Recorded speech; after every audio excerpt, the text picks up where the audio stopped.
A rough week, and mostly for Quincy's City Hall.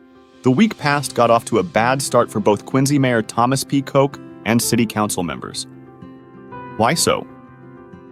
Word hit the fan that the Massachusetts State Ethics Commission was at least significantly behind the deferral of approved and then funded fat raises for council members, as well as an even fatter raise for Mayor Koch, come the start of 2025, given that these raises are clearly in violation of Massachusetts General Law, Chapter 268A, Section 19. An arguable violation. In turn, how ugly might things then become for council members and the mayor?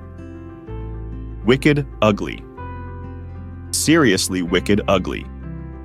Violating Chapter 268A, Section 19 poses the risk of serving up to 5 years in prison, and thus poses the potential for losing one's public sector pension benefits, as anything over a year and a day sentence would be a felony conviction, and so pension benefits voiding.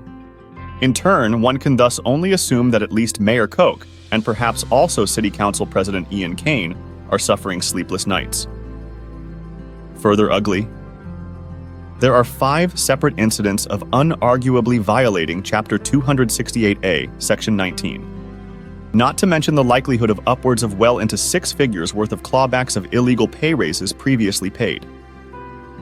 Moreover, pattern or practice breakings of the law tend to rate prosecutors' attention on the order of how chum attracts great white sharks looking for a meal. Next up this week was a 2-motor vehicle crash on Southern Artery near the Hertz rental car operation, just as Thursday evening commute traffic was already well along at slowing down traffic flow to a frustratingly slow crawl, and so became even slower care of this most ill-timed crash. Word on the street, as well as supported by QuincyQuarry's photo recon team. 6's photos is that this latest crash on the ever-increasingly mean streets of Quincy was caused by someone carelessly running a red light and then T-boning a ride apparently with the right-of-way. Even so, one can still only reasonably assume that the boning driver will try to blame the modest as well as obsolescent traffic signal setup at this intersection as causing the crash. And finally, for the wrap this week, Quincy Mayor Thomas P. Koch was the featured ribbon cutter at the grand opening of the Fat Boy BBQ restaurant in Wollaston Center.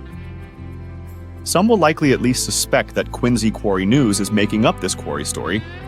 However, the truth is that such things happening in Quincy are not fiction, and which in turn makes things oh so easy for the quarry to report news about Quincy, Massachusetts.